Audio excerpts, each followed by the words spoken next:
All right, everyone, we're here at Liberty Barbell right here in Sioux Falls, South Dakota. We just got a training session in. We did a gym tour with the owner Jonah Leo, and now I'm here with Big Keith, one of the hosts of the Unpaid and Underrated Podcast, our sister podcast. Right? Yep, little sister, apparently. Yeah. That's me. And Keith is a big home gym guy. It's the No Wine Cellar, right? Yep. He's got a whole bunch of equipment, a big, you're a big barbell guy, right? Yeah, I've got about 20 bars currently. And I'm a big barbell guy. We've got about 40 barbells at Massenomics gym. But you know what neither of us have, Keith? Is this. Yeah, so this is, as you can see, the Eleiko IPF Comp Spec 20 kilogram power bar. This is the one that they use, obviously, in the IPF. I assume they use it in Powerlifting America then also. Yeah.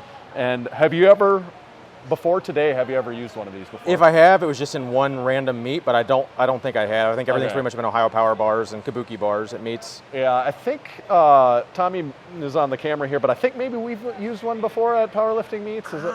Or maybe not. I think we've used Titex. Okay, so I don't know if we've used this before today. Maybe we never have. I didn't actually use it today, but you used it. Yeah. Okay, you guys used it to I benched with it. It felt What are your thoughts? I had no issues with it. It felt great. Good knurling. It was hard to tell. It's sharper than Ohio Power Bar, not as sharp as Texas. So it's like, is it mountainous? Is it volcano? It almost feels like it's in the middle. It's like a sharper volcano, if you will. Like it feels fairly fine to me. I don't know. Very grippy. Yeah. So here's my number one thing on it. This bar cost $1,208, and that doesn't include shipping. I don't know what it is shipping. $1,208 for a power bar. A bare steel power bar as well. A bare steel power bar. Now, granted, these have not rusted very much. No, which is usually bare steel isn't gonna. I wonder if they're newer. That's pretty solid. I do like, and maybe it's just because of the prestige of it or something. I think the red thing on it looks cool, although it wears certainly. Is this like basically a decal? I mean, if that just got wet with sweat and came off, then you have a $1,200 bar that now doesn't have the paper. Right. It's not even. I don't even know if it's laminated paper. It's just like fucking paper. It's just darn paper. So my thought is I'm wondering, first of all, would you ever buy one for your home gym? If it was on sale for $400 locally, if it was new, even on sale, I wouldn't pay $800. I would maybe pay $800 for it. Do you have? What's your most expensive barbell? One of the Kabuki. Even the Kabuki power bars, like $600. Right? Yeah, 6, 7. I think it's 7 now. Probably. Okay, and we've got that same one. We've also got the American barbell one that I think the stainless steel one that was almost $600. Yeah, the Chewy bar. Yeah, those aren't cheap. And I'm not to shit on this one, but I like the American barbell one better, mainly because it's all stainless steel. Yeah. Where we're talking stainless steel versus bare steel on these, and even at $600, it's half the price. But that being said, if you're like an IPF lifter, I would maybe want one of these. I don't know. It's not going to feel much different. Is it that much better than the Rogue comp? No, I mean, I guess the short answer is no. It's probably not. Yeah. I don't know.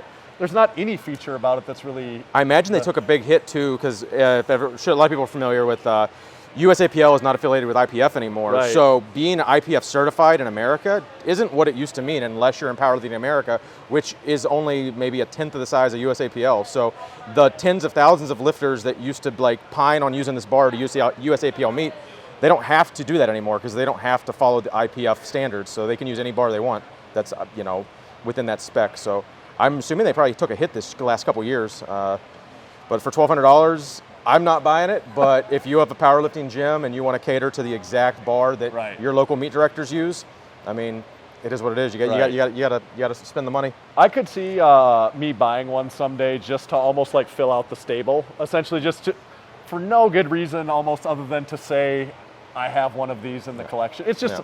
You're a weight collector, or vintage weight collector, and this isn't vintage, but it still is it's just what don't I have that I could have? My answer might change in 10 years if I bought every other barbell and I have a couple grand sitting in the bank. But to harken back to one of your previous videos, right where the bar hits in the J cup area, it's still smooth as could be. Yeah, this is not immune from the barbell wear that we talked. It does the exact same thing that our Texas power bars do, our Rogue bars, our Strength Co bar. They all do this exact same thing right there.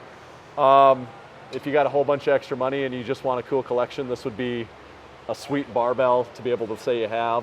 I don't know, if I'm being honest, we'll probably have one someday. If Jonah would give me a good deal on one right now, I'd probably just take it with us. $800 I'd buy one. $1,200. I believe there. I mean, you do your own research, but I think Eleiko has some stainless steel bars now that aren't the comp certified bars. So if I was to get one, I might go more that route to get a Eleiko quality, but still stainless steel. From Sweden. Swedish. They have Swedish fish there. Do they sell? Are they the ones with the Swedish fish also? So. Swedish fish is powerlifting adjacent still too. That's true. in the it's world. Like the gummy Sour Patch Kids, Swedish fish sort of thing. But I think one of these two bars definitely saw a handful of PRs. I hit a couple PRs. I think there were multiple guys that hit bench PRs today. Maybe it was. What if it was the bar? Then I gotta. Then next year I have to decide if I can afford to come to Crew Falls or if I can buy a barbell because that's going to be about the same cost. I think. I think that wraps us up on the Eleiko barbell. Big Keith, where do they find you on Instagram? Where do they find your gym? And where do they find your podcast? So I am Keith Honeycutt 73 on Instagram. Go follow my Orange Gym, the No Wine Cellar, and we are Unpaid and Underrated Podcast on Instagram. Honk honk. And of course, make sure to check out Massenomics. Please like the video, subscribe, leave us a comment. Let us know if you would ever buy an Eleiko Power Bar, and we'll catch you next time. See you later. That was awesome.